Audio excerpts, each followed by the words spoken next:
So welcome you again. चलिए हम polity के लेक्चर नंबर 2 को देखते हैं। तो सबसे पहले हमें देखना था जो अपना सिलेबस है। 1 सेकेंड, सिलेबस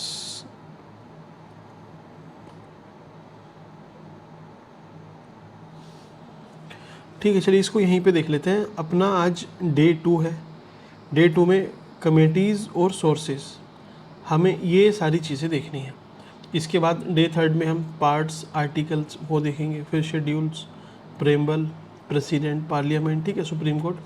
अकॉर्डिंगली जैसे आज का लेक्चर, इसमें शायद मुझे ऐसा लगता है, पता नहीं, कि थोड़ा ये शॉर्ट रहेगा क्योंकि इसमें ज़्यादा कुछ होगा नहीं। बट जो नेक्स्ट लेक्चर हैं, जैसे आपके आर्टिकल्स हैं, तो वो तो बहुत लेंदी रहेंगे। वो वीडियो पता नहीं 2-3-4 घंटे कितनी लंबी जाए, तो आप अकॉर्डिंगली उसको लेके चलना।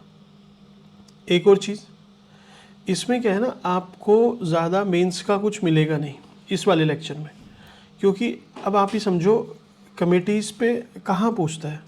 आप PYQs उठा के देखोगे तो पहली चीज़ तो पूछता नहीं है कौन कौन सी कमेटी थी, और कोई सेंस बनता भी नहीं है, क्योंकि आपके सिलेबस में कॉन्स्टिट्यूशन, उसकी एसेंस आपसे पूछ सकता है। कॉन्स्टिट्यूशनल मोरालिटी, नैतिकता, संवैधानिक नैतिकता, तो वैसे क्वेश्चन बनते हैं इसमें शायद, क्योंकि अपना जो कमेटी का है इस बार, वैसे क्वेश्चन इसमें नहीं होंगे। एक और चीज़, लास्ट वीडियो पे थोड़े से मीन्स कुछ लोगों ने बोला कि अभी ना सर इंग्लिश में भी हमें प्रोवाइड कीजिए। तो चलिए ये आपका इंग्लिश में है, ठीक है। हिंदी में भी ये पैरेलल है, हम एक बार देख लेंगे इसको भी। तो चलिए, कॉन्सेप्ट इसमें ऐसा कुछ है नहीं है, डायरेक्ट फैक्ट वाला है। अब एक चीज़ और मैं आपको बताऊँ ना, जो लोग पहले से प्रिपरेशन कर रहे हैं उनके लिए ये एकदम सिंपल सा लगेगा ही नहीं कि ये कुछ है भी। बट जो फर्स्ट टाइम वीडियो देख रहे हैं उनको भी मुझे माइंड में रखना है। उन लोगों ने इसको नहीं किया है तो उनको पता होना चाहिए कि ये मीन्स यहाँ से एक क्वेश्चन आने वाला ही है हर एग्ज़ाम में, मोस्ट इम्पॉर्टेंट है। तो इसको आप जहाँ से भी आपने पढ़ा है एक बार सही से उसको रिवाइज़ करना, फिर ये क्वेश्चन अटैम्प्ट करना। जिसको आता है तो चलिए ठीक है, आपके लिए तो ईजी है, एक बार रिवीजन हो जाएगा। जिसको नहीं आता तो आपके लिए ये एकदम, आप समझो एक क्वेश्चन 2 नंबर यहाँ से आपके इस वाले लेक्चर से फिक्स हो जाएंगे। सारे ही लगभग एग्ज़ाम में पूछता है, अक्रॉस द एग्ज़ाम। चलिए, तो 2 मुद्दे हैं अपने। एक तो जो कमेटीज़ बनी हुई हैं कुछ अलग अलग, जैसे ड्राफ्टिंग कमेटी वगैरह, और दूसरा क्या है इसमें, जो सोर्स है हमारे कॉन्स्टिट्यूशन के।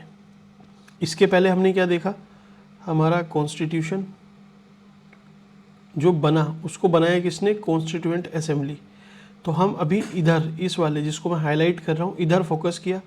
इसके बाद यहाँ से बनी एक कमेटी, इन कमेटियों ने अलग अलग सोर्सेज देखे, भाई किस देश से क्या लेना है, फिर बनेगा हमारा संविधान।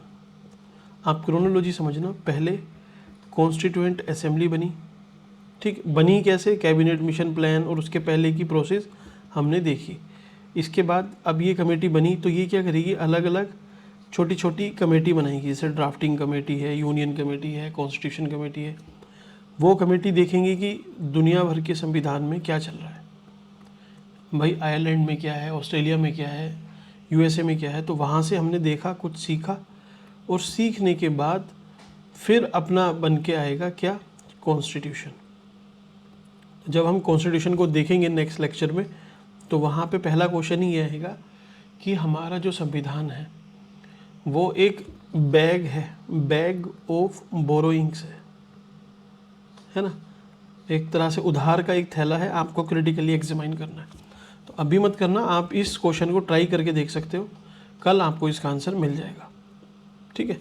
तो पहला क्वेश्चन देखना, the idea of preamble has been borrowed in Indian constitution from the constitution of, कहाँ की कॉन्स्टिट्यूशन लिया गया है, तो USA। लेकिन अभी यह है ना, आपको ये है एक्चुअल में फैक्चुअल पूरा, लेकिन मैं कुछ चीज़ें हैं आपको जो याद रखने के लिए आपके काम की है, मीन्स कैसे उनको याद रखना है वो मैं आपको समझाता हूँ।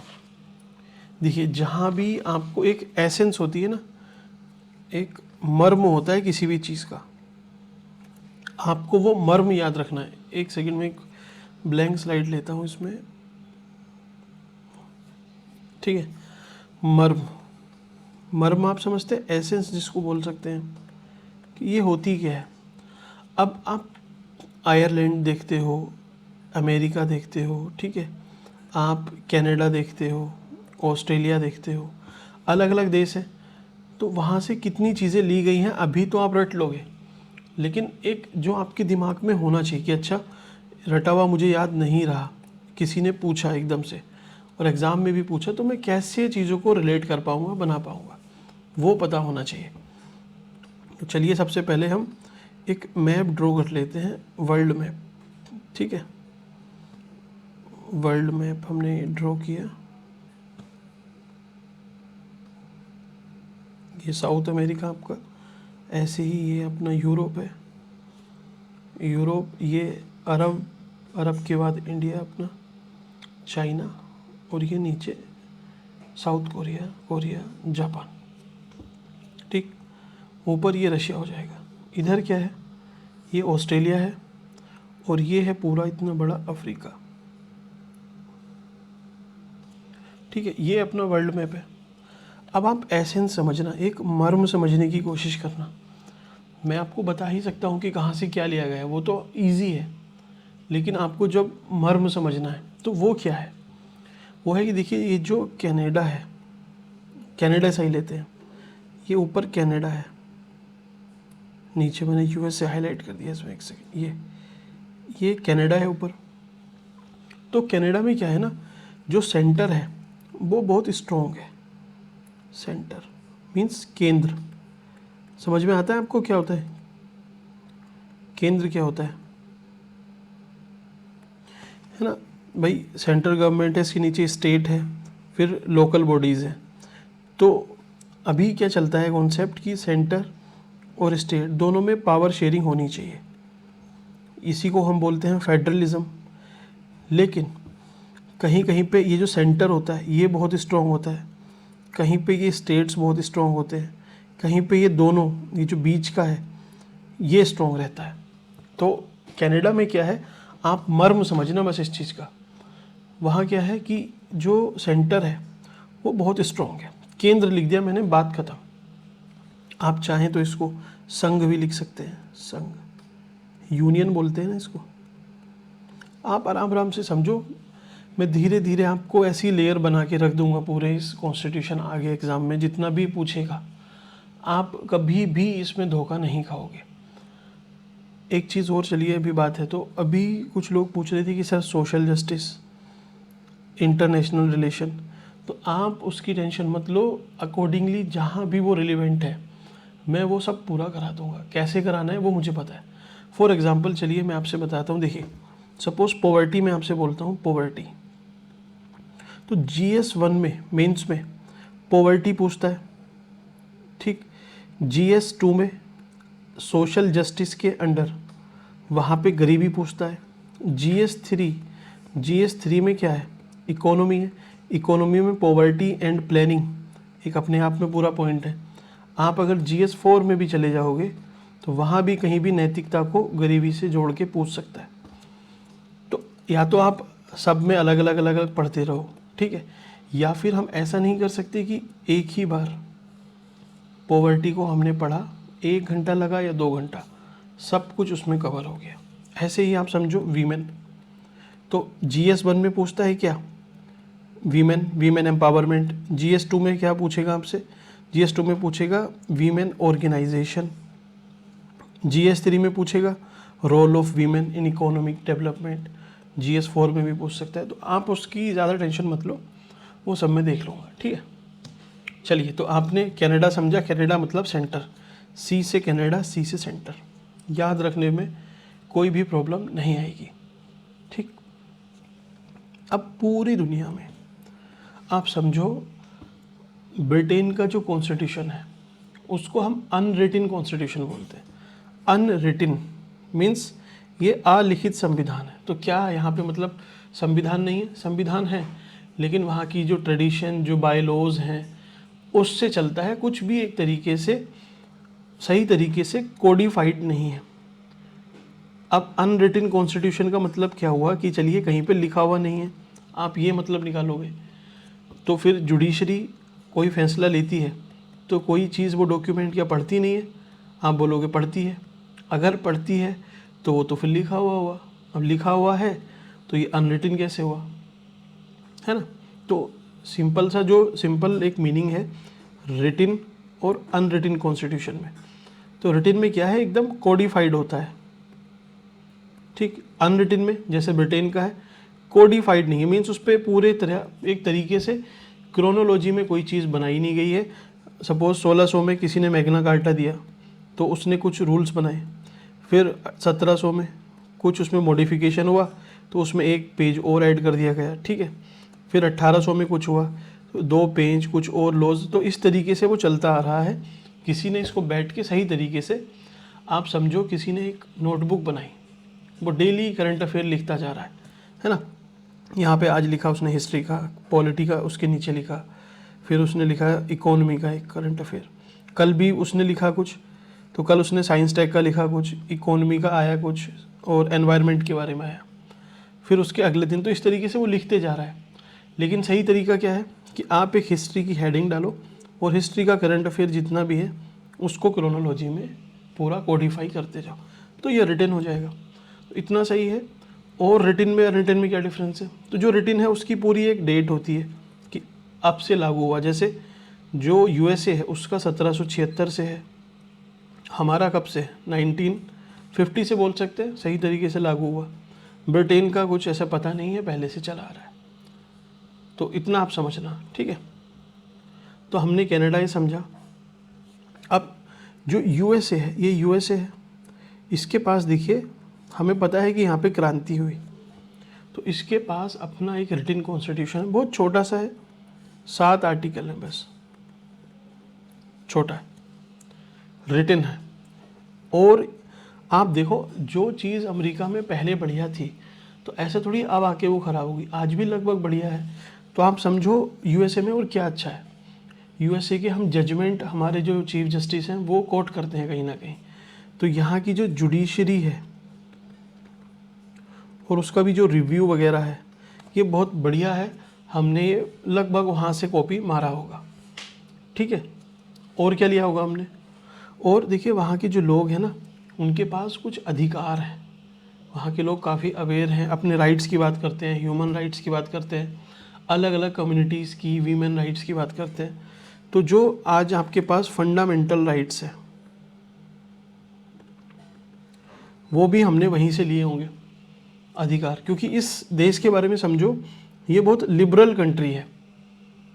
ऑल्दो यहाँ पे रेसिज्म है, लेकिन एक मोटा मोटा आप आइडिया मान के चलते हो ना कि भाई थोड़ी सी लिबरल कंट्री है, लिबरल आइडियाज़ हैं, लोगों को अधिकार ज़्यादा है। तो अधिकार है, जुडिशल रिव्यू, रिटन यहाँ पे हो सकता है। आपको एक यूएसए की आज की जो एक मर्म समझ में आता है कि भाई चाहे कुछ भी है लेकिन लिबरल है, ठीक। कनाडा का समझ में आता है। अब बात करते हैं रशिया की। रशिया, अब रशिया आपको कैसा लगता है? कुछ भी बोलो, चाहे पुतिन अच्छा है बुरा है, लेकिन एक चीज़ तानाशाही वाली चीज़ तो आती है ना दिमाग में, आती है नहीं आती है? तानाशाही तो है ही एक तरीके से। तो यहाँ पे अगर कोई देश तानाशाह है तो वो आपको फंडामेंटल राइट देगा क्या? नहीं देगा। और क्या देगा? बल्कि आपसे ना उल्टा फंडामेंटल ड्यूटीज़, कि देखो ये आपकी ड्यूटीज़ हैं, आपको ये पूरी करनी है। मीन्स वो अधिकार नहीं देगा आपके ऊपर, और जिम्मेदारियाँ डाल देगा। समझ में आई बात?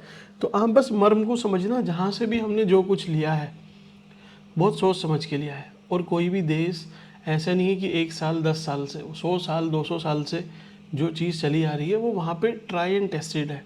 तो हमने सही तरीके से ही लिया होगा, जहाँ की जो अच्छी चीज़ है वो हमने ली है, ठीक।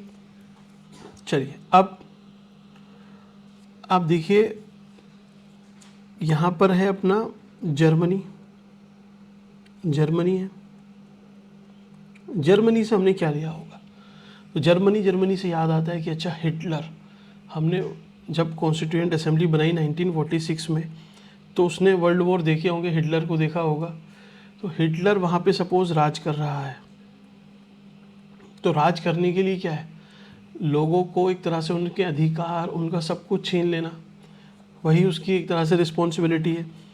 तो वो कैसे छीने जा सकते हैं, इमरजेंसी जब लगी हो। तो इमरजेंसी भी आप देखोगे वो यहाँ से निकल के आएगी। ठीक, अब हम पे जो ब्रिटेन ने राज किया है, कितने साल राज किया है भाई, 200 साल राज किया है, और इतने सारे एक्ट लेके आया। 1773 का एक्ट है, 18 मीन्स 13, 23, हर 10-10 साल में एक्ट आते थे। तो एक्ट है, पूरा पार्लियामेंट अच्छा है उसका। तो पूरा जो पार्लियामेंट्री सिस्टम है,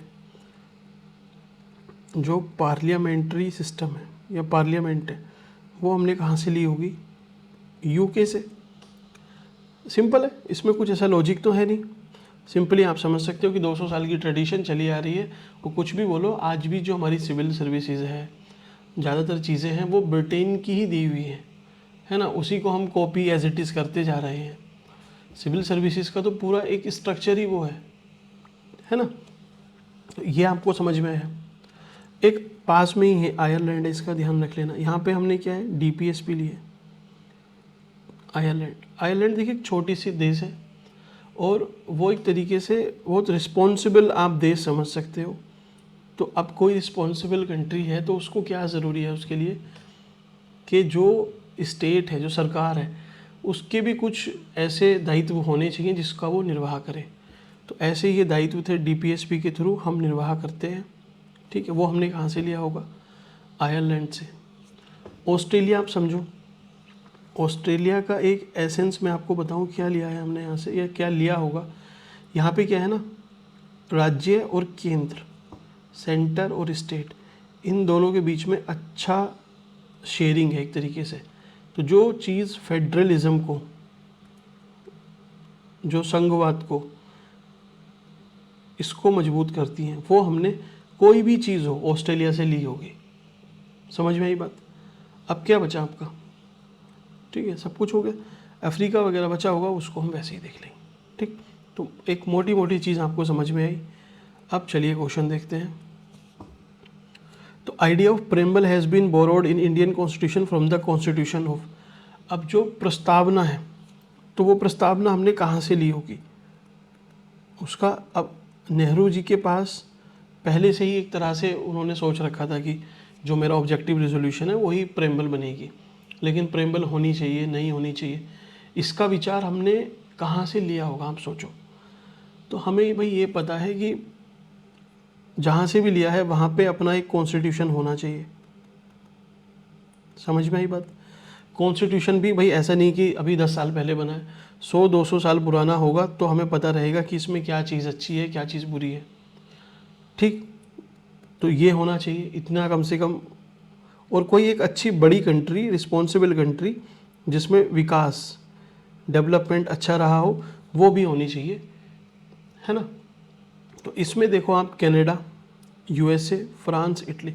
तो फ्रांस के बारे में हमें इतना नहीं पता, इटली के बारे में नहीं पता। एक जो एसेंस निकल के आता है कि भाई USA ना क्रांति हुई थी, अपना संविधान था, लिखा हुआ था, तो हमने वहाँ से पढ़ा होगा, तो वहाँ से हो सकता है हमने प्रस्तावना कॉपी मारी हो।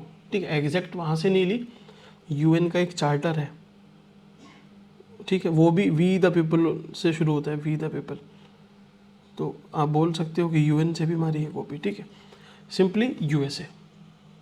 ये सब फैक्चुअल है, फिर भी मैं आपको कोशिश कर रहा हूँ कि ये कहीं ना कहीं आपको समझ में आ जाए। ऐसे ही the concept of union of state in Indian constitution, Hindi में भी इसको चलिए स्टार्ट देख लेते हैं। हिंदी में मैंने आपको ये बुक शेयर की है अभी ग्रुप में नहीं। जो लोग ग्रुप में नहीं जुड़े हुए ना, आप मेरे को मैसेज कर देना, मैं आपको ग्रुप में ऐड कर देता हूँ इससे। ये ना सोची है,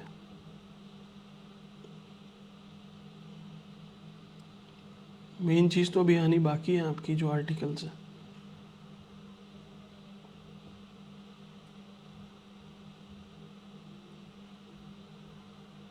ठीक है, ये ना, तो कहाँ से लिया हमने, अरे ये कहाँ पर, ठीक है, पहला क्वेश्चन, उद्देशिका का विचार USA से लिया। समझ में आ गया आपको, ऐसे ही आप इसको पढ़ लेना। सो देखिए सेकंड क्वेश्चन पे, so second question, union of state in the Indian constitution has been derived from, कहाँ से लिया गया है। तो यूनियन हमें पता है भाई कनाडा से है, लेकिन इसमें यूनियन ऑफ स्टेट कनाडा कहीं पे दिया हुआ नहीं है। तो कनाडा, मेरे हिसाब से कनाडा होना चाहिए, ठीक है। अब ये पता नहीं इन्होंने यूपीपीसीएस प्रीलिम 2017 में पूछा है, तो हम अब क्या सोच सकते हैं कि भाई और क्या होगा। तो स्विट्ज़रलैंड, ये स्विस को तो हटा ही देना, यहाँ से इतना कुछ नहीं है। ऑस्ट्रेलिया से यूनियन नहीं, हमने जहाँ एक तरह से शेयरिंग की बात हो, केंद्र और स्टेट, वो चीज़ ली है, वहाँ से हमने बोरो की है, तो ये भी नहीं होगा। अमेरिकन डिक्लेरेशन ऑफ इंडिपेंडेंस, वहाँ से लिया है। The British north American act, तो दोनों में अमेरिका तो कॉमन है। इसमें से आपको अगर कभी पूछा जाए, क्योंकि देखिए मैं ऐसा नहीं है कि सामने आंसर दिख रहा है तो बस आंसर टिक आपको बता देता हूँ, बहुत बार होगा कि आप इन दोनों में फंसोगे, इस तरह के क्वेश्चन में फंसोगे। तो इस तरह के क्वेश्चन में आपको क्या ध्यान रखना है ना, आप कितना भी पढ़ के चले जाओ, ऐसा नहीं है कि आप, या सब लोगों को, सबके साथ ही होता है कि ऐसा नहीं है कि आपको सब कुछ आता होगा, कुछ क्वेश्चन आपको इंटेलिजेंटली गैस करने पड़ेंगे, तभी कट ऑफ सही मार्जिन से क्लियर होती है, वरना एकदम मार्जिन पे जाके लोग फंस जाते हैं। क्योंकि आप समझो ऐसा क्यों होता है कि कुछ बच्चे रिपीटेड प्रीलिम निकालते रहते हैं, भले ही वो रिवीजन नहीं भी करें। वो कुछ ऐसे हैं जो हर साल पढ़ रहे हैं और ज़्यादा पढ़ते जा रहे हैं, फिर भी नहीं निकलता। क्यों? क्योंकि उनमें ना, जिसका क्लियर होता है उनके अंदर कुछ इंस्टिंक्ट डेवलप हो जाती है कि देख के अच्छा इसमें अमेरिकन डिक्लेरेशन ऑफ इंडिपेंडेंस, इसमें the British north American act, तो इसमें से आपके अंदर विद टाइम एक चीज़ डेवलप हो जाएगी कि भाई ठीक है, ये चीज़ हमने ली है ना, तो कहीं पे थोड़ा सा ना, थोड़ा स्टैंडर्डाइज कोई चीज़ होगी, कोई एक्ट है कुछ इस तरीके से। अभी तो हम सी मार देंगे, लेकिन ना विद टाइम आप देखना क्वेश्चन में आपको ये चीज़ खुद से समझ में आने लगेगी कि आपको ये बहुत जनरलाइज सा लगेगा, ये लगेगा कि हाँ भाई ये स्पेशल है। नहीं भी पता होगा ना आपको कुछ भी चारों में से, तभी भी आप इसको सही मारोगे। अभी भी ज़्यादातर लोगों के साथ क्या होता है, 50-50 करते हैं और उस 50 में जो गलत वाला है उसको ही मार्क कर देते हैं, मीन्स होता है। दूसरी तरफ वो लोग हैं जो 50-50 में 20 क्वेश्चन खेलते हैं और उनके कम से कम 12 क्वेश्चन सही हो जाते हैं। वो क्यों है? क्योंकि वो एक इंस्टिंक्ट डेवलप हो जाती है, वही आपको डेवलप करनी है। यहाँ मुझे क्वेश्चन कराने का मतलब ये नहीं मैं आपको पूरा यहाँ से पढ़ा सकता था, इस तरीके से पढ़ाया, ठीक है क्वेश्चन आप लगाओ, लेकिन उससे काम नहीं चलेगा।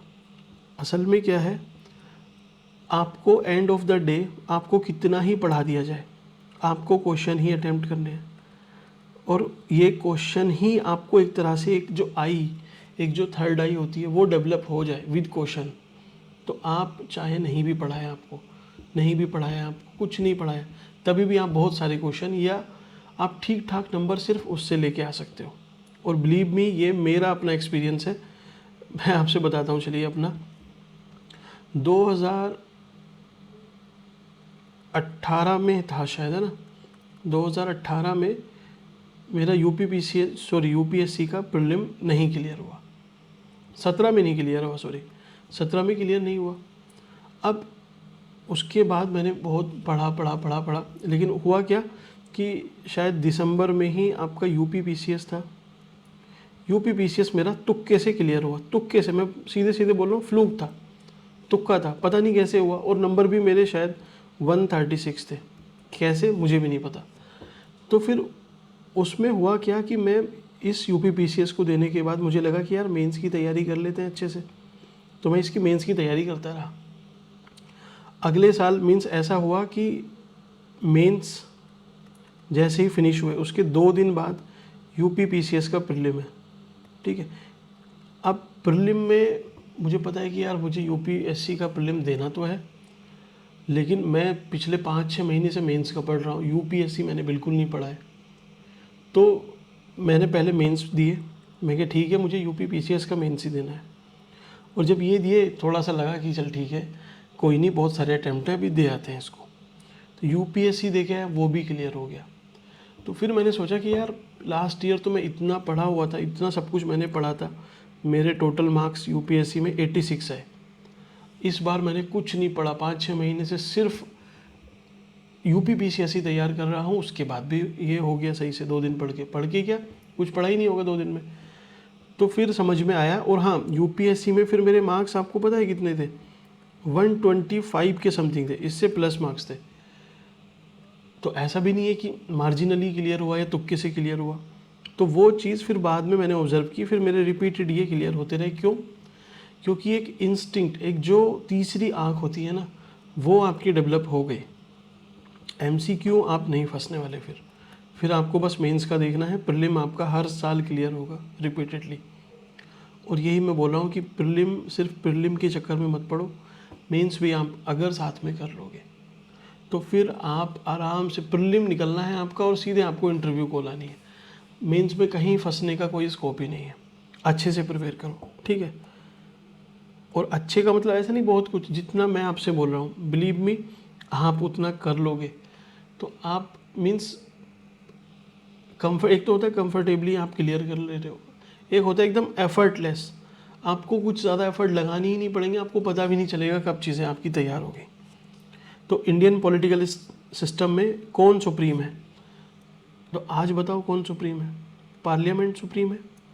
अब देखिए 3 ऑर्गन होते हैं ना सरकार के। एक होता है एग्जीक्यूटिव, कार्यपालिका जिसको बोलते हैं।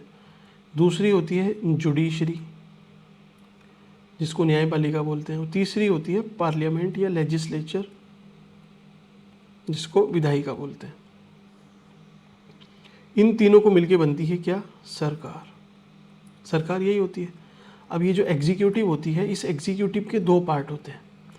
एक होती है परमानेंट, एक होती है टेम्परेरी। परमानेंट में कौन आएंगे? आपके जितने सिविल सर्वेंट है, IAS है, PCS है, ठीक है, जितना भी ये ग्रुप C D नीचे तक, ये भाई क्योंकि ये 60 साल तक या जितने भी इनका टेन्योर है तब तक ये सर्विस करते रहते हैं, लगभग नहीं हटते। दूसरे होते हैं टेम्परेरी, जिनको 5 साल का टाइम मिलता है, इनको कहते हैं नेताजी, ठीक है। तो ये एग्जीक्यूटिव है, ये जुडिशरी है, ये आपकी लेजिस्लेचर है। आप मुझे बताइए इन तीनों में कौन सुप्रीम है?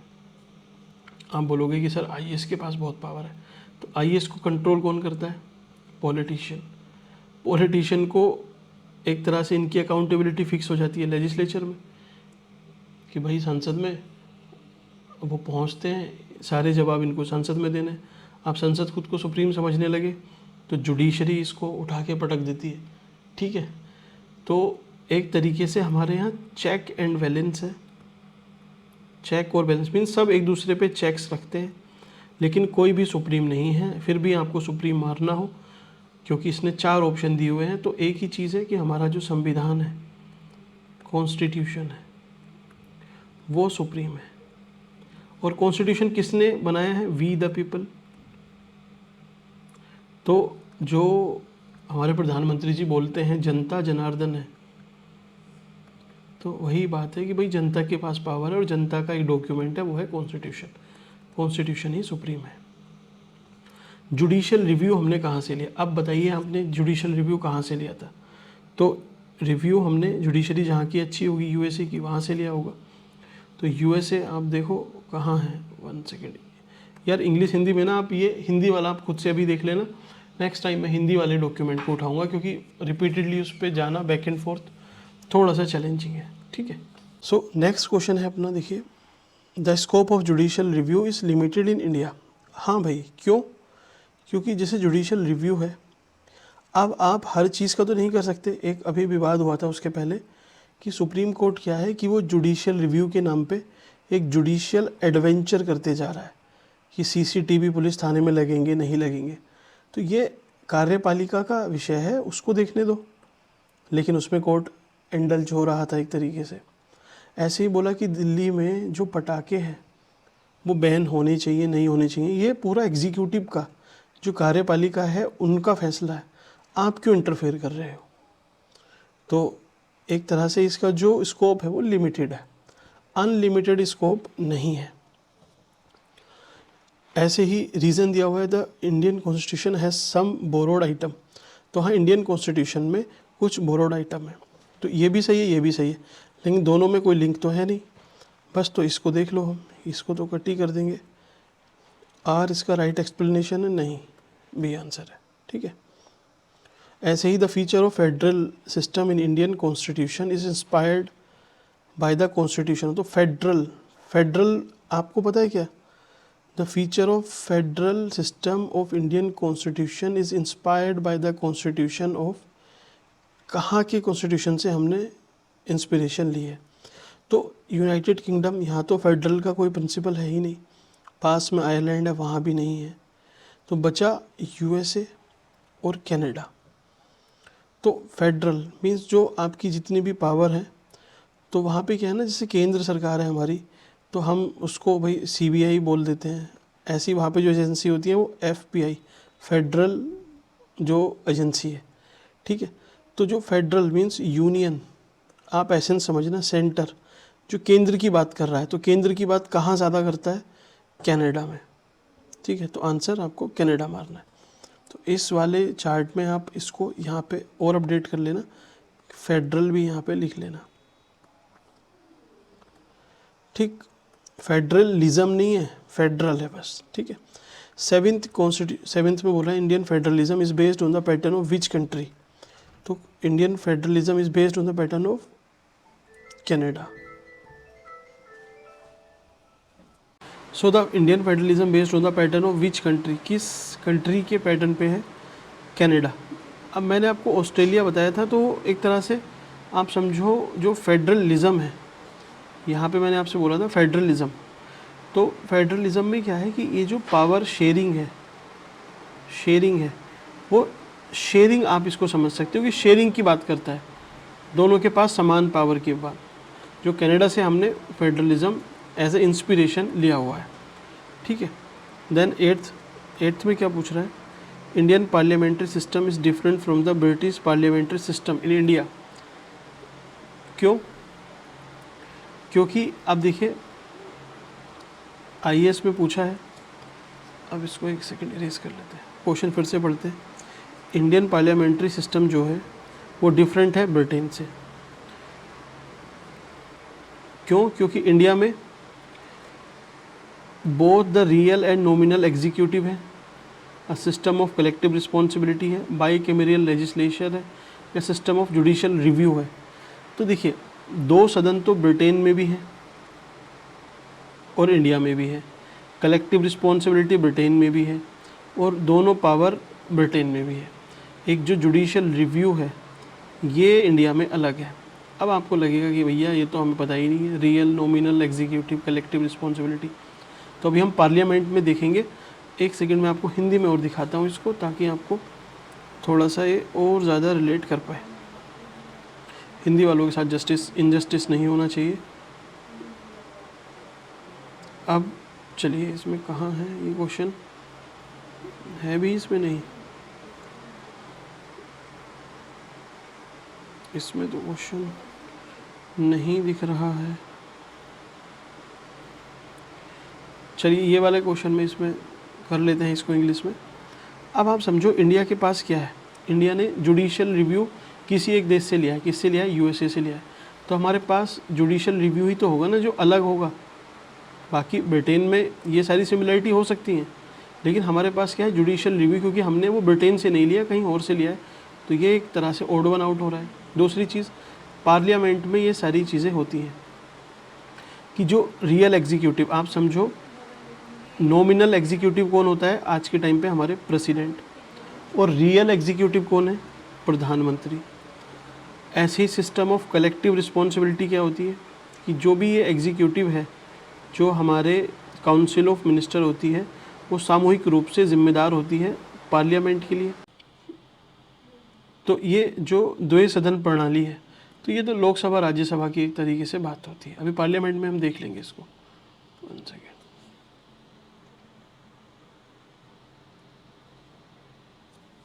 ठीक है, कहाँ गई रिकॉर्डिंग अपनी,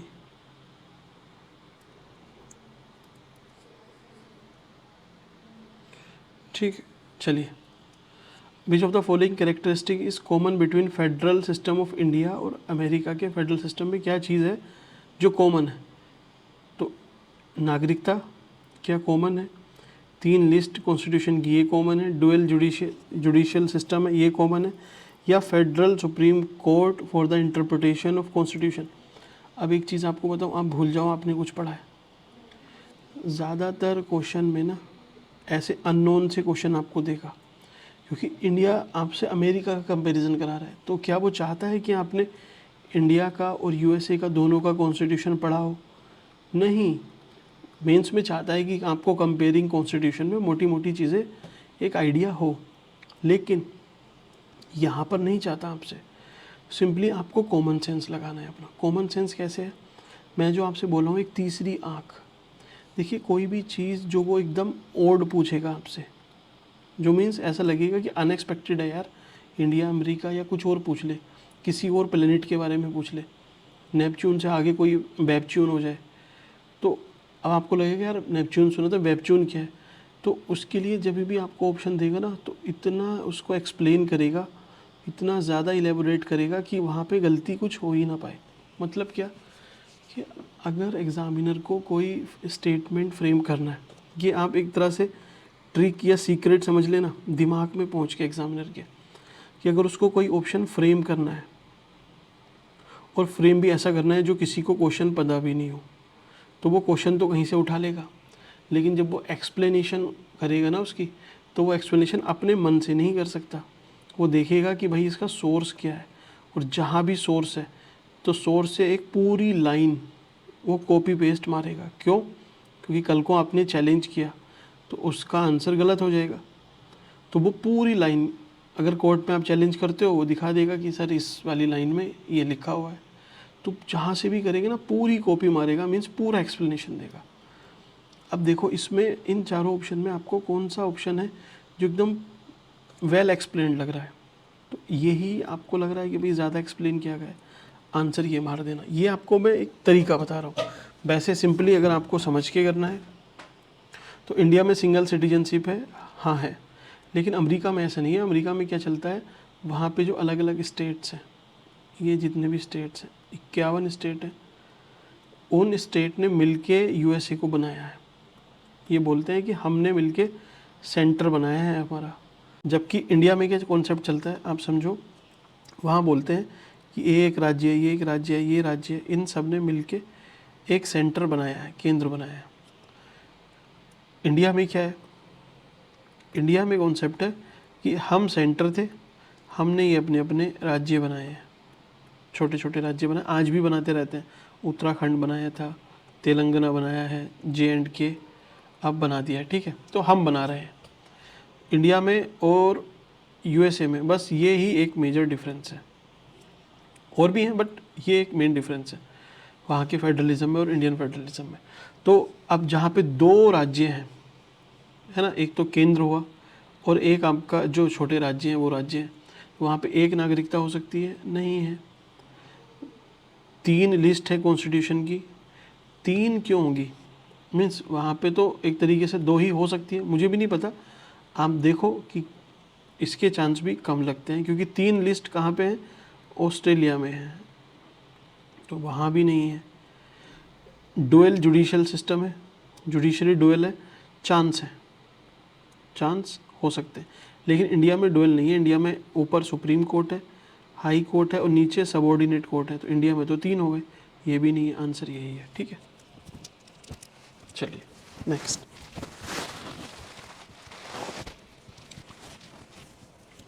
विच of the following statement is true? कौन सा सही है?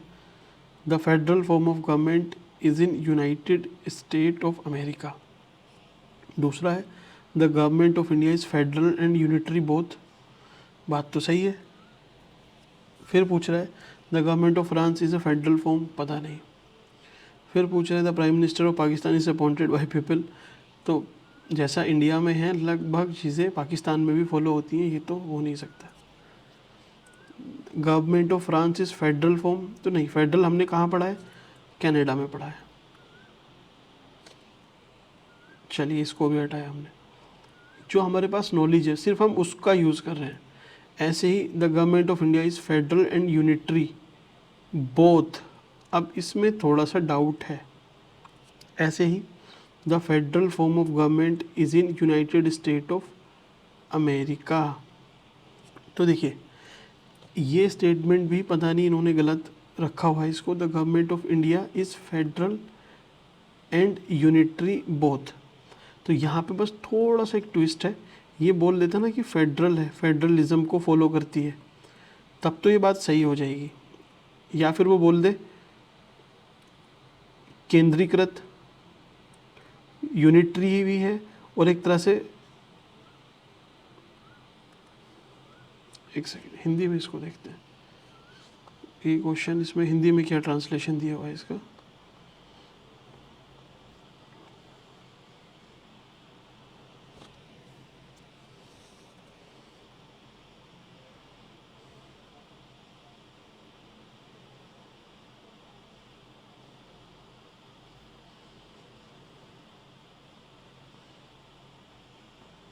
बीपीएससी, हिंदी इंग्लिश में डिफरेंस है यार।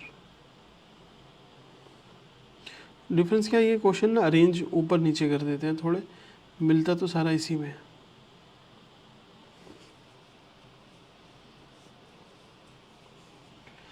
जब भी शब्द आएगा ना फेडरल, तो आप उसकी ना हिंदी ज़रूर देखना।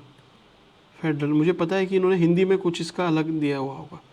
तो फेडरल और यूनिटरी बोथ है, क्या है, इसको हम आज के सेंस में मान सकते हैं कि भाई सही है। आर्टिकल 1 कहता है कि हाँ भाई फेडरल नहीं, सॉरी यूनिटरी है हमारी सरकार, केंद्रीकृत है, क्योंकि राज्य क्या है, बना सकते हैं। इस स्टेटमेंट को आप आज के कंटेक्स्ट में देखोगे तो आपको ये सही लगेगा जब हम मेंस का आंसर लिखते हैं। क्यों? क्योंकि इंडियन गवर्नमेंट क्या है, यूनिटरी है। यूनिटरी मतलब केंद्रीकृत है। तो हाँ भाई आर्टिकल 1 क्या कहता है, India that is Bharat shall be union of state. Means इसका एसेंस निकल के आता है आर्टिकल 1 से लेके 5 तक का, ये आता है एसेंस निकल के कि जो केंद्र है वो एक तरह से सुप्रीम है, वो एक तरह से डिस्ट्रक्ट नहीं हो सकता, ख़त्म नहीं हो सकता, जबकि राज्य हो सकते हैं। तो ये दिखाता है कि भाई यूनियन के पास ज़्यादा पावर है। दूसरी तरफ हमारे यहाँ फेडरल प्रिंसिपल भी देखने को मिलते हैं। कैसे? कि भाई हमारे यहाँ जो एक तरह से लिस्ट है, स्टेट लिस्ट है, यूनियन लिस्ट है, कंकरेंट लिस्ट है, 3 सूची है, उसमें बंटवारा है। राज्यसभा राज्य की बात भी करता है, ठीक है, जुडिशरी है। तो ये सब दिखाती है कि भाई हम फेडरल भी हैं। तो ये मेंस में आंसर में आता है, लेकिन ये डिबेटेबल है, पता नहीं उसने हिंदी में कुछ इसको चेंज किया होगा। अब 11 का ना, the federal form of government is in United State of America. तो जो फेडरल फॉर्म ऑफ या फेडरल गवर्नमेंट है, जो यूएसए में गवर्नमेंट है उसको फेडरल गवर्नमेंट ही बोलते हैं। तो ये बात सही है, लेकिन यहाँ पे थोड़ा सा डिबेटेबल है, आप इसको उस हिसाब से थोड़ा लेके चलना, ठीक। कंकरेंट लिस्ट हमने कहाँ से ली, तो ये जो साझा करना है ना, शेयरिंग, केंद्र में और राज्यों के बीच में जो शक्ति है उसकी शेयरिंग होनी चाहिए, वो हमने यूएसए से ली है। ऐसा जब भी कुछ भी दिखाई दे आपको शेयरिंग का, तो ऑस्ट्रेलिया मार देना, ठीक है, क्योंकि कनाडा मतलब यूनियन है। ऐसी the idea of concurrent list कहाँ से, आप फिर से Australia. Framework of constitution borrowed concept of concurrent list, ये ऑस्ट्रेलिया से। कंकरेंट लिस्ट है क्या, पता है क्या? 3 जो हमारी शेड्यूल 7 है, 7वीं अनुसूची है, अभी हम पढ़ेंगे उसको भी। तो उसमें क्या है, कुछ केंद्र के पास पावर है, कुछ राज्य के पास पावर है, केंद्र के पास है, कुछ राज्य के पास है, कुछ पावर है जो जिस पे दोनों अधिकार है। मीन्स केंद्र भी कानून बना सकता है और राज्य भी बना सकता है, ठीक। तो उसी को बोलते हैं कंकरेंट। कंकरेंट लिस्ट आप यूएसए मार सकते हो। डीपीएसपी कहाँ से लिए हैं? डीपीएसपी हमने आयरलैंड से लिए, आयरलैंड ये है, ठीक। जापान से, रशिया से नहीं, यूएसएसआर मीन्स रशिया, रशिया से नहीं लिया। 17th में पूछ रहा है फिर से वही, डीपीएसपी कहाँ से लिए? आयरलैंड से। फिर से आयरिश रिपब्लिक, तो इसको तो हम आराम से, कुछ ऐसी ज़रूरत नहीं है। देखिए ये क्वेश्चन थोड़ा सा सही है। फंडामेंटल राइट्स कहाँ से लिए? तो अधिकार की बात किस देश में होती है? यूएसए में होती है। आप बस इसी के थ्रू जाना सबसे पहले कि ए का 2 किस में दिया हुआ है, तो ए का 2 इसमें है तो ये हो सकता है, इसमें नहीं है तो ये नहीं होगा, इसमें नहीं है ये नहीं होगा, या फिर ये हो सकता है, ठीक। अब हमने देखा डीपीएसपी, ये कहाँ से लिए? ये आयरलैंड से लिए। तो डी का 3 होना चाहिए, तो ये जो डी है इसमें 3 किस में? इसमें 3 है, बस इसी को आप टिक मार दो, पूरा मत पढ़ना इसको, ठीक है। सेम ये क्वेश्चन है, आप इसको टिक करके देखना। ऐसे ही ये लगभग सेम से ही क्वेश्चन है, कौन सा करेक्टली मैच नहीं है। तो फंडामेंटल राइट यूएसए से, डीपीएसपी आयरलैंड से, residuary power of centre Australia से, इमरजेंसी जर्मनी, जर्मनी हमें पता है इमरजेंसी ले, इसमें क्या है, रेसिडुअरी पावर ऑफ सेंटर, ये ऑस्ट्रेलिया से नहीं। रेसिडुअरी क्या होती है, अवशिष्ट होती है। अवशिष्ट मीन्स क्या है, देखिए जब संविधान बना 1950 में, तो हमें पता था कि देखिए ये विभाग है, ये सारे विभाग हैं, एजुकेशन है, गृह मंत्रालय है, शिक्षा, स्वास्थ्य, ये सब है। हमें नहीं पता था उस टाइम पे क्या स्पेस भी होगा क्या, हमें नहीं पता था कि न्यूक्लियर टेक्नोलॉजी भी डेवलप होगी क्या, ये इसका एक अलग डिपार्टमेंट बनेगा क्या। तो ये जो रेसिड्यूरी हैं मीन्स जो बच गए हैं, जो फ्यूचर में हो सकते हैं। अब फ्यूचर में हो सकता है कोई और नया विभाग निकल के आए, कुछ अलग ही चीज़ निकल गया है ना, कोई क्वांटम करके आ जाए, क्वांटम विभाग या क्वांटम मिनिस्ट्री, तो ये क्वांटम पे काम होना है। तो वो पावर किसके पास आएगी, तो क्या केंद्र के पास आएगी, सेंटर के, या स्टेट के पास आएगी। तो इन्होंने बोला कि भाई स्टेट के पास नहीं आएगी, हमारे यहाँ ज़्यादा पावर सेंटर को है, तो सेंटर के पास आएगी। अब ज़्यादा पावर सेंटर का कॉन्सेप्ट हमने कहाँ से लिया है, कनाडा से, कनाडा। तो कनाडा इसका आंसर सही होना चाहिए, एक्सप्लेनेशन इन्होंने कहीं दे रखा होगा, ठीक है। चलिए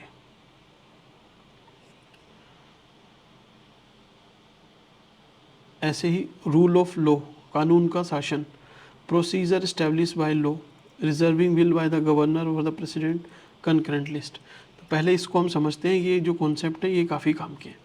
तो जो कॉन्करेंट लिस्ट है, ठीक है, तो कॉन्करेंट लिस्ट हमने कहाँ से ली है, इसका आपको पता है कि भाई ये हमने कनाडा से नहीं लिए, हमने ये ऑस्ट्रेलिया से लिए।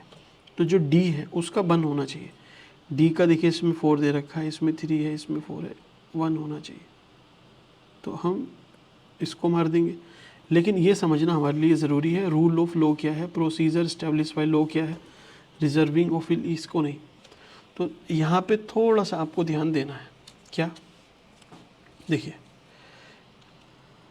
आर्टिकल एक 14 है, उसमें हम पढ़ेंगे, लेकिन उसमें क्या है, रूल ऑफ लॉ की बात करता है, rule of law, rule of law. इसको चलिए ब्लैंक स्लाइड पे लेते हैं, रूल ऑफ लॉ। तो मैं आपको एक एक करके समझाता हूँ, पहले आप भूल जाओगी आर्टिकल 14 में है किसमें। एक कॉन्सेप्ट है इक्वेलिटी बिफोर लॉ, ये सब याद रखना, इक्वेलिटी बिफोर लॉ। हिंदी में क्या बोलेंगे इसको, कानून के समान समानता, या कानून के सामने, कानून के सामने समानता, ठीक है भाई, कानून के सामने सब लोग इक्वल हैं। इस तरीके से समझो, एक तरफ कोई ए है जो कॉमन मैन है, दूसरी तरफ बी है जो बहुत वीआईपी है, ठीक। तो इन दोनों के लिए कानून सेम रहेगा। अगर चोरी की किसी ने, इसने चोरी की हो या इसने चोरी की हो, तो चोरी करने पे दोनों को समान सज़ा मिलेगी, किसी के साथ कोई पक्षपात भेदभाव नहीं होगा। ये है इक्वालिटी बिफोर लॉ, कि भाई जो कानून है वो सुप्रीम है, उसके लिए दोनों इक्वल हैं। अभी आपने बहुत सारी रील्स देखी होंगी, किसकी, अरविंद केजरीवाल जी की, अरविंद केजरीवाल, उनको जो सुप्रीम कोर्ट की जज है ना शायद शर्मा जी, तो वो थोड़ा सा डांट रही हैं। तो उससे पता चलता है कि आम आदमी जैसे हम लोग हैं, हम भी डांट खा सकते हैं, एक चीफ मिनिस्टर, एक्स सीएम भी डांट खा सकता है, ठीक है। कानून है, कानून के लिए सब एक है, बिल्कुल सही बात है, ठीक है। और एक इसका जजमेंट भी आया था एक बार ना, जैसे ये बहुत फेमस है, आप लिख लेना कहीं पे, एक state of Bengal, West Bengal लिख लेना, वेस्ट बंगाल वर्सेस अनवर अली सरकार। इस जजमेंट में कोर्ट ने बोला था कि बिना वजह हम किसी भी कारणवश अलग अलग व्यवहार नहीं कर सकते, है ना, कि भाई किसी ने चोरी की, अब कोई बहुत बड़ा आदमी है, कोई छोटा आदमी है, तो उसमें हम विभेद नहीं कर सकते। आप बस इसी को समझो, क्योंकि इसमें बहुत सारे लूप होल्स हैं, ऐसा होता नहीं है प्रैक्टिकली। अब आपके पास अगर पोर्शे है ना, ठीक, और आप पुणे में रहते हो, आप किसी के ऊपर चढ़ा देते हो गाड़ी, तो आपसे क्या लिखवाएंगे, एस्से, ठीक। और एक बच्चा है जो एस्से में उसने टॉप किया है, और उसने एक साइकिल से भी किसी के ऊपर चढ़ा दिया ना और वो कोर्ट में चला गया, तो इसको हो सकता है थोड़े दिन की जेल हो जाए। ठीक है, तो सबके साथ समान व्यवहार होना चाहिए, इक्वलिटी बिफोर लॉ, लेकिन ऐसा होता नहीं। लेकिन देखना, इसको आप बस थियोरेटिकली समझो, इस प्रैक्टिकली में मत जाओ, ये हार्ड को रियलिटी है। ठीक है, ये थ्योरी है और ये है प्रैक्टिस। प्रैक्टिस को आप भूल जाओ, आप बस थ्योरी में रहना। ठीक है, जो लॉयर लोग हैं वो सब लूप होल्स जानते हैं कैसे बचना है। दूसरा कॉन्सेप्ट चलता है equal protection of law. Equal of law, कानून के समान संरक्षण। कानून क्या लिख दिया, कानून का समान संरक्षण।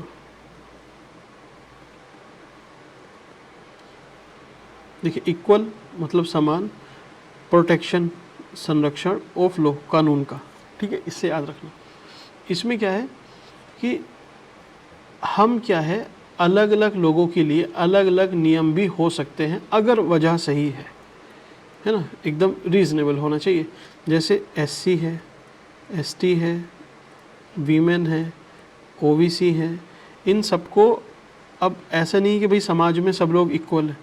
सपोज़ एक इधर है, एक ये स्टेयर्स है, ठीक, और ये दीवार है, ये एक दीवार है, एक बंदा इस पे खड़ा हुआ है, एक यहाँ पे खड़ा हुआ है। अब जंप करना है तो इसके चांस ज़्यादा हैं कि ये आराम से इससे निकल जाएगा, जबकि ये वाला बंदे को इसको बहुत एफर्ट लगाने पड़ेंगे और हो सकता है ये नहीं निकल पाए। तो इसकी कोई कैपेबिलिटी में ऐसा थोड़ी कमी है, जितना ऊंचा ये कूदा उतना तो ये भी कूद सकता है, लेकिन ये क्या है, इस दीवार को एकदम से क्रॉस नहीं कर सकता क्योंकि ये पहले से ही थोड़े से नीचे पायदान पे है।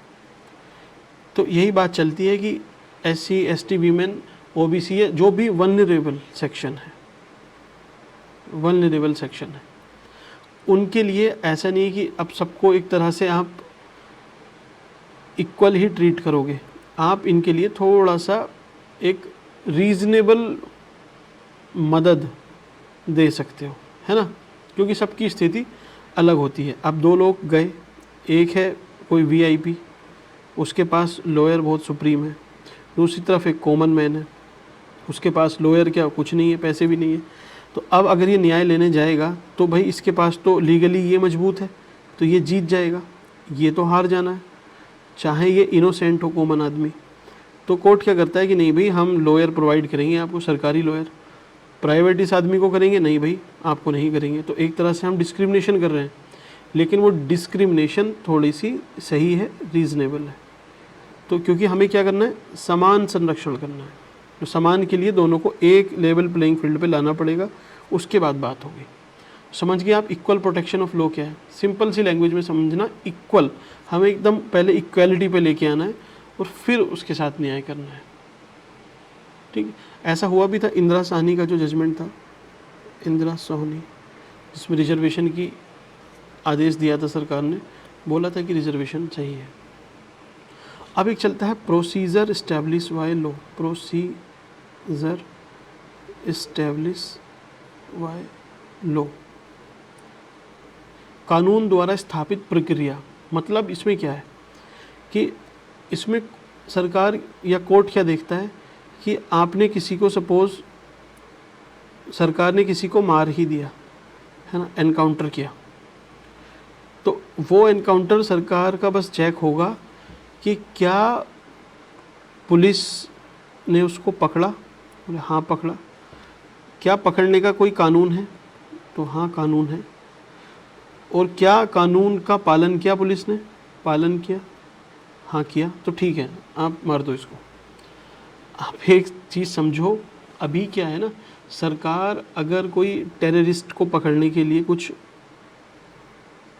अभियान चलाती है तो पहले ना एक एक्ट बनाती है उसके लिए। एक्ट क्यों बनाती है? क्योंकि जब ये मामला कोर्ट में जाएगा कि हमने टेररिस्ट को मारा, तो आप किसी आम आदमी को भी तो बोल सकते हो ना टेररिस्ट है, तो वो फिर मुकदमा चला जाएगा कोर्ट में। कोर्ट में जाएगा तो कोर्ट फिर उस पर चेक करेगा कि क्या आपने जो मारा उसका प्रोसीजर, जो पूरी प्रोसेस थी वो सही थी, जो एक्ट है क्या उससे बैक्ड है, मीन्स उसके पीछे कोई एक्ट है? हाँ है। आपको क्या शक्ति प्राप्त है जिसने मारा है? बोले हाँ ठीक है। तो ठीक है, आप किसी को कहीं से कुछ भी कर सकते हो, बस एक सही कानूनी तरीका होना चाहिए। तो ये बहुत डिबेट में भी रहता है, डिबेटेबल है, काफ़ी डिबेट होती है इस पर। अब इसके बाद ही एक इनोवेशन होगा जो आएगा, due process of law. Due process of law, इसका मतलब तो ये है कि भाई सरकार किस चलता है, ड्यू प्रोसेस ऑफ लॉ। तो उसमें क्या है, ड्यू प्रोसेस में क्या है कि देखिए ये सारी प्रोसेस आपने फॉलो की, ये करनी ही है कि भाई आपने किसी का एनकाउंटर करना है तो पुलिस का एक जो डेजिग्नेटेड ऑफिसर है वो होना चाहिए, पुलिस को ही करना है, उसके पीछे कानून होना चाहिए प्रॉपर, उसका पालन करना पड़ेगा।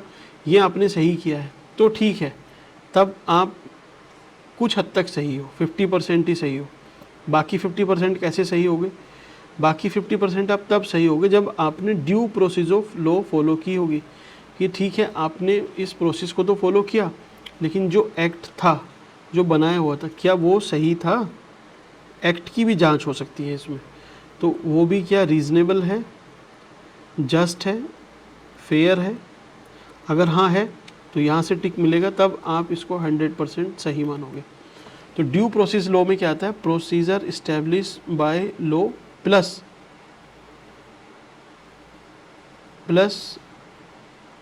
Just and fairness.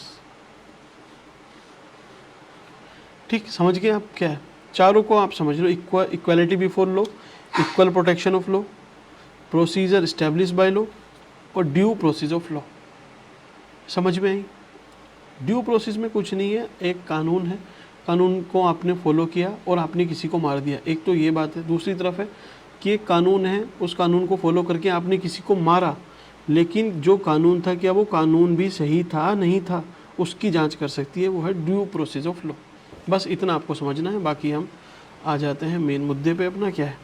तो प्रोसीजर स्टैब्लिश बाय लॉ, ये हमने कहाँ से लिया है? जापान से लिया था।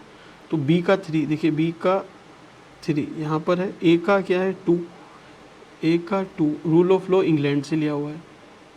सी का है 4 reserving of bill by the governor for the president consideration, ये कनाडा से लिया है।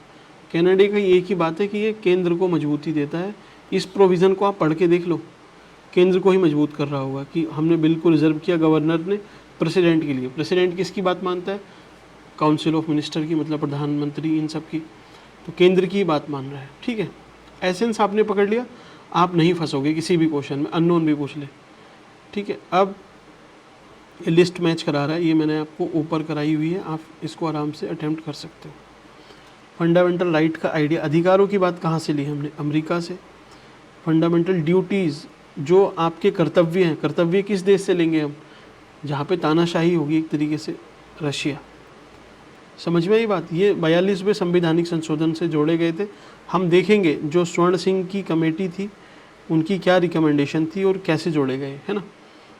ऐसे ही the constitution of India has become the longest one, बात सही है। ठीक, और क्या बोल रहा है इसमें? अच्छा, सेकंड स्टेटमेंट इसका नीचे है। ठीक है, ये है the chapter on fundamental right has been borrowed from the model of American constitution. तो हाँ, ये भी सही है भाई, फंडामेंटल राइट हमने यूएसए से ही लिए, लेकिन इन दोनों में, इसके लंबा होने में, बड़ा होने में कॉन्स्टिट्यूशन के और फंडामेंटल राइट के होने में, क्या ये दोनों में कुछ लिंक इस्टेब्लिश हो रहा है? नहीं है। आप समझो, हमारा जो कॉन्स्टिट्यूशन बहुत लेंदी है, तो क्या उसका कारण फंडामेंटल राइट है? नहीं है, क्योंकि फंडामेंटल राइट तो कब से कब तक भाई, आपके सिटीजनशिप के बाद 12 से लेके 35-36 में ख़त्म हो जाएंगे। आर्टिकल कितने हैं? 394-95 आर्टिकल हैं, तो ये तो इतने से ही है, तो पूरा कॉन्स्टिट्यूशन ये है ना, तो इसकी वजह से कैसे हो जाएगा? तो दोनों सही है, लेकिन ये इसका एक्सप्लेनेशन सही नहीं है। Next, the concept of fundamental right as incorporated in Indian constitution has been adopted from, कहाँ से लिया है हमने फंडामेंटल राइट? अगेन आप मार सकते हो यूएसए। ऐसे ही fundamental right again USA.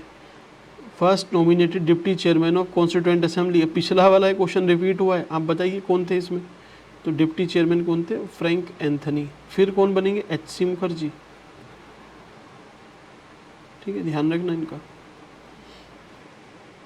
Next, the tradition of written constitution begin from which of the following countries, तो यूएसए से। क्यों? क्योंकि भाई उसके पास अपना सिस्टम था पूरा।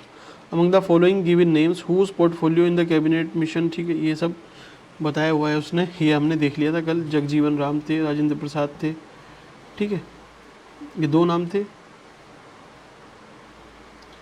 और following name whose portfolio in the first cabinet of India 1947 was different from his portfolio in the interim government. तो इंटरिम में तो जगजीवन राम थे, राजेंद्र प्रसाद थे, ये दोनों तो थे, तो ये तो ऑप्शन में होने नहीं चाहिए, वो मना कर रहा है, कंपैरिजन करा रहा है। इसमें भी देखिए एक है और दो है, इसमें एक है तो ये भी हट जाएगा। तो 3 और 4, 3 इसमें कॉमन है, तो मतलब 3 तो सही है, मीन्स ये वाला तो है। अब फोर्थ को आपने देखना है, सरदार बलदेव सिंह थे या नहीं थे, तो ये नहीं थे, आंसर आप डी मारना है। अब आर्टिकल पे आ गया है इसमें, लेकिन हम आर्टिकल कल करेंगे, शेड्यूल भी कल ही करेंगे। इस वाली हिंदी में कुछ दिया हुआ था इसमें, भाग एक बार, हाँ, जो पार्ट्स हैं सेम ही क्वेश्चन। देखिए लिखित संविधान कहाँ से लिया हमने, अमेरिका से लिया, आराम से आप लगा सकते हो। एक बार मुझे ना आपको भाग याद कराने हैं, भाग और कुछ कमेटी। तो इतनी सारी कमेटी बनती हैं। तो सबसे पहले आप एक चीज़ समझो, इस प्लेन पेपर पे आप लिखो है ना कमेटीज़, और इसके बाद ही आप ये क्वेश्चन अटेम्प्ट करके देखना। होपफुली आप सारे क्वेश्चन अटेम्प्ट कर लोगे कल, वरना हम इसको डिस्कस करेंगे। कमेटी तो बहुत सारी कमेटी बनती हैं, मैं आपको बताता हूँ। देखिए एक होती है यूनियन कमेटी, संघीय समिति, इसके कौन रहेंगे अध्यक्ष, वो नेहरू जी रहेंगे पहले, ठीक। ऐसे ही आप दूसरी कमेटी आप देखना जिसमें ज़्यादा लोग रहेंगे, जैसे उस टाइम के डिप्टी प्राइम मिनिस्टर या होम मिनिस्टर पटेल साहब, सरदार पटेल, इनके पास बहुत सारे कार्यभार रहेंगे। एक तो क्या, प्रोविंस, जो प्रांत थी उनके कॉन्स्टिट्यूशन की समिति के ये अध्यक्ष थे। ऐसे ही अध्यक्ष थे फंडामेंटल राइट के। ऐसे ही अध्यक्ष थे किसके, माइनॉरिटी की जो कमेटी बनी थी अल्पसंख्यकों की, उसके भी थे। ऐसे ही अध्यक्ष थे किसके, ट्राइबल की एक कमेटी थी, उसके अध्यक्ष थे। तो इनके पास बहुत सारे पोर्टफोलियो थे, ठीक। अब तीसरे पे आते हैं हम। तीसरे में देखिए जो हमारे प्रेसिडेंट साहब थे पहले, राजेंद्र प्रसाद, तो वो किस किस कमेटी के अध्यक्ष रहेंगे, main steering committee plus procedural committee. Means आप समझो ये प्रेसिडेंट हैं। आज भी हमारे प्रेसिडेंट साहब क्या देखते हैं, याद करने की एक आपको बता रहा हूँ तरीके से, कि ये स्टेयरिंग देखते हैं कि भाई देश किस दिशा में जा रहा है, और जो प्रोसेस है सब चीज़ें उसको बस देखते रहते हैं, है ना, और कुछ कर तो सकते नहीं। तो वो इनके हाथ में था। यूनियन, आज देखो केंद्र में प्रधानमंत्री हैं, तो इनको प्रधानमंत्री से कंपैरिजन करो, केंद्र में नेहरू जी उस टाइम पे रहे होंगे। डिप्टी प्राइम मिनिस्टर पटेल साहब, तो पटेल साहब आप होम मिनिस्टर आज के अमित शाह जी से कंपेयर कर लो, कि वो प्रांत के बारे में सोचते हैं कि J&K में हम 370 हटा देंगे, ठीक है। फंडामेंटल राइट आपके बढ़ा देंगे या कम करेंगे ठीक है। उसकी बात, माइनॉरिटी का वो अच्छे से ध्यान रखते हैं, ट्राइबल, इनके बारे में भी वही सोचते हैं, ठीक है। तो आप इस तरीके से याद कर सकते हो। याद करने का तरीका है, सरकज़म है, इसको कोई दिल पे ना ले। अब ये जो फंडामेंटल राइट और माइनॉरिटी कमेटी थी ना, इसके अंडर एक सब कमेटी और थी, सब कमेटी, उसकी अध्यक्षता किसने की थी, JB कृपलानी। याद रह जाएगा, कोई प्रॉब्लम नहीं है। और एक जो बिजनेस कमेटी आएगी, फोर्थ बिजनेस कमेटी के देखिए मुंशी जी, आप जानते हो मुंशी लोग जो होते हैं, मुंशी जी हम बोलते हैं, मुंशी, तो वो क्या करते हैं भाई, व्यापार इन सब का ध्यान रखते हैं। तो के मुंशी थे, आप बस मुंशी जी याद रख लेना बिजनेस कमेटी के। लास्ट कमेटी आप लिख लेना ड्राफ्टिंग कमेटी, जो कॉन्स्टिट्यूशन को ड्राफ्ट करने वाली थी। इसमें टोटल 7 लोग थे। हेड कौन थे इसके, डॉक्टर BR अम्बेडकर, तो संविधान किसने बनाया है? Doctor B.R. अम्बेडकर ने नहीं, ड्राफ्टिंग कमेटी ने बनाया है। उसके जो अध्यक्ष थे वो थे B.R. अम्बेडकर। तो पहला नाम हमारे पास अम्बेडकर साहब का आ जाएगा, ठीक है। अब इसमें 7 लोग थे, 3 4 5 6 7, इनके नाम आपको याद रखने, यहाँ से क्वेश्चन पूछता है ना, ये याद रखने ही पड़ेंगे। मैं बता दूंगा आपको कैसे याद करने हैं। आप समझो याद कैसे करना है, पहले आपको वही बताता हूँ मैं। जो भगवान कृष्ण है, ठीक है, एक तरह से उन्हीं के नाम पे थे सारे लोग। तो कभी भी आपसे जब पूछेगा तो आप बस उनके नाम से आइडेंटिफाई करते जाना, जो नाम लगे कि भाई उनके नाम से रिलेट नहीं कर रहा है उसको निकाल देना। ये सिंपल सा तरीका है, वरना आप रटते रहो, 7 लोगों के नाम भूल जाओगे, कंफ्यूज हो जाओगे। सिंपल, जो भगवान कृष्ण है उनके नाम से। तो एक थे इसमें गोपाल स्वामी, गोपाल स्वामी अयंगर। तो ये गोपाल कौन है? कृष्ण का ही तो नाम है। एक थे कृष्ण स्वामी, कृष्ण स्वामी, तो ये भी कृष्ण ही है, ठीक। एक थे मित्र, एक और थे आपके खेतान साहब, DP खेतान, ठीक। एक थे आपके मुंशी जी, मुंशी जी, और थे मोहम्मद सदाउल्ला, मोहम्मद सदाउल्ला। अब आप बोलोगे कि एक तरफ तो आप कृष्ण के नाम बता रहे हो, फिर ये सब क्या है? तो देखिए, एक तो ये हुए कृष्ण, एक ये हुए। अब हम कृष्ण इसमें फिट करेंगे, नहीं भी बनेगा तो। मित्र थे, लेकिन ये मित्र क्या होते हैं? ये 1 साल के अंदर अंदर मर जाते हैं। मर नहीं, खेतान साहब भी मर जाएंगे, ये भी। तो खेतान साहब की जगह पे कौन आएंगे? माधव। तो देखिए यहाँ पे कृष्ण नहीं थे, कृष्ण आ गए। अब जो मित्र थे, सॉरी, ये जो माधव है ये आएंगे मित्र के जगह पे। मैं से मित्र, मित्र किसके थे? सुदामा के। कौन? माधव। माधव आ जाते हैं, माधव। और जो खेतान है, खेतान के नाम पे कौन आएंगे?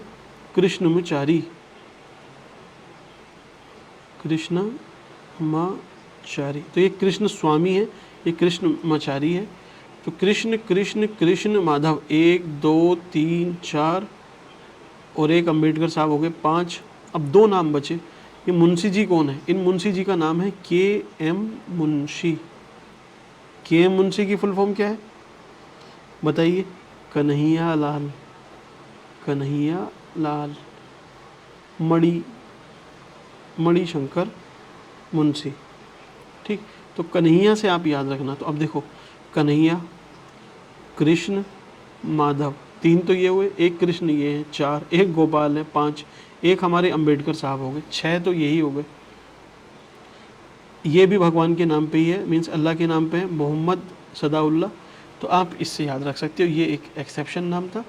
याद करने में आपको प्रॉब्लम होपफुली नहीं आई होगी, ठीक है, इजी है। अब हम देख लेते हैं थोड़ा सा, एक फ्लैग व्लैग के बारे में पूछ लेता है। झंडे के लिए क्या समिति थी? तो फ्लैग के लिए जो भी कमेटी बनती है, तो 2 कमेटी बनती है। एक तो बनती है 1931 में। 1931 में कौन? कि कराची में अधिवेशन होता है, आप हिस्ट्री में पढ़ोगे। उसकी अध्यक्षता कौन करेंगे? सरदार पटेल, ठीक।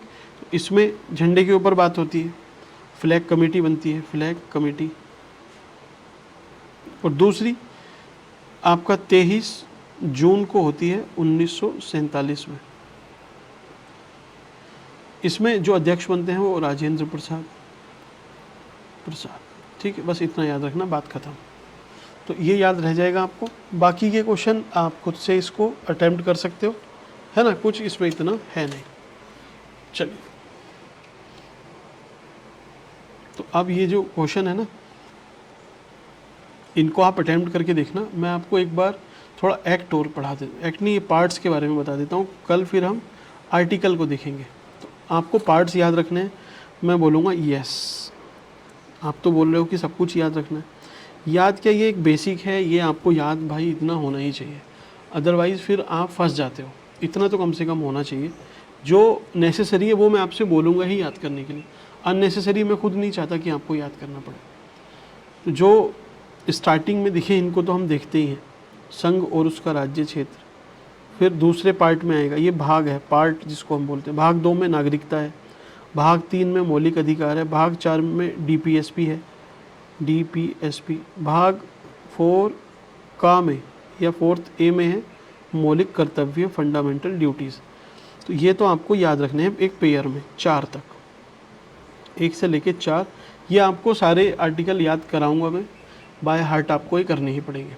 तो 4 पार्ट तो आपसे जब भी पूछेगा आप नींद में उठ के भी बता दोगे, ठीक। अब लेकिन प्रॉब्लम क्या आती है कि इसके बाद याद नहीं होता।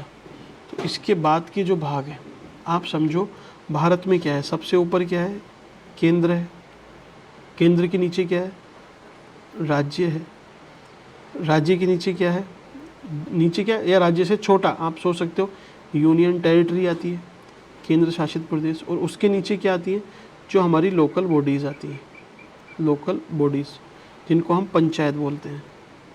यही तो स्ट्रक्चर है हमारा एक तरीके से, कि ऊपर सेंटर है, स्टेट है, ये लोकल बॉडीज़ हैं, ये स्टेट है, सेंटर है। तो लोकल बॉडी इस और इसके बीच में एक छोटा सा है, क्या है, यूनियन टेरिटरी। दिमाग में याद करने के लिए बोल रहा हूँ आपसे बस। तो अब हम 5 से शुरू करते हैं। 5 में देखिए क्या है, 5 में आएगा आपका संघ, फिर 6 में राज्य, 7वां क्या है हमारा डिलीट हो चुका है, तो ये बहुत अच्छा काम किया कि इसको डिलीट कर दिया, वरना एक और याद रखना पड़ता। 8 में क्या है, यूटी, यूनियन टेरिटरीज़। और 9 में क्या है, पंचायतें। देखिए 1 2 3 4, 1 2 3 4, ये 4 हो गए। हम 1 से 4 तक पहुँचे, अब 5 से 9 तक पहुँच गए, याद रहेगा। अब 9 में ही 2 पार्ट्स उसमें जुड़ जाते हैं, ए और बी। ए में आपकी नगर पालिका आ जाती है, म्यूनसिपैलिटी जिसको बोलते हैं, और बी में आती है कोऑपरेटिव सोसाइटी। ये कब कैसे ऐड हुए, किस अमेंडमेंट से, एक अमेंडमेंट वाला लेक्चर होगा, उसमें सब चीज़ें डिस्कस होंगी, ठीक। तो ये 9 तक तो हमारा ख़त्म हो चुका है। अब हमें फिर से 5 की एक काउंटिंग करनी है, ठीक, 5 की।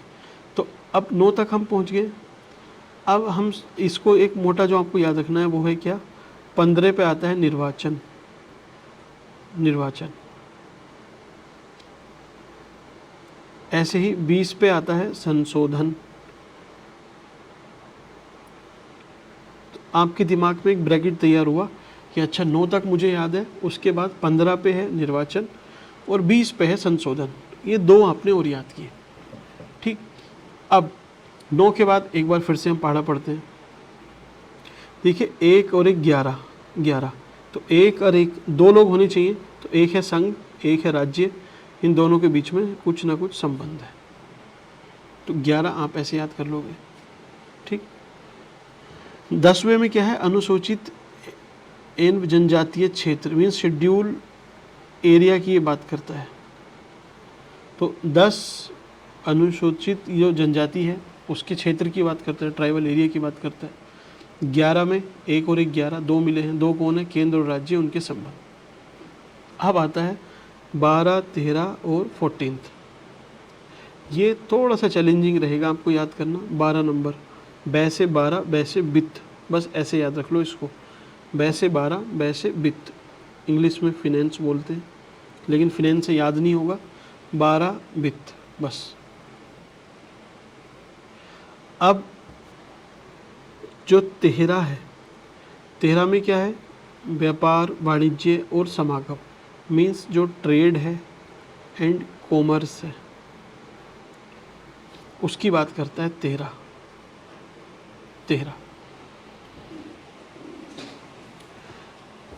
बस आपने इतना याद किया। 14th का ए है अधिकरण, ट्रिब्यूनल, ठीक, इतना याद कर लेना। बचता है आपका 17th और 18th राजभाषा और आपात। आप इसको एक बार रिवाइज करो, रिवाइज करना, ठीक है। फिर हम कल इसके क्वेश्चन देखेंगे, फिर मैं आपको एक बार इसको फिर से रिमाइंड कराऊंगा। फिर इसके सारे हम आर्टिकल आपको पढ़ने हैं, उसके बाद हम प्रेम्बल पे चलेंगे, प्रेम्बल के बाद पूरा सब कुछ इसका कवर कर लेंगे, ठीक है। तो चलिए, ये वीडियो थोड़ा सा शॉर्ट है, वीडियो कैसी लगी आप बता सकते हैं। Thank you.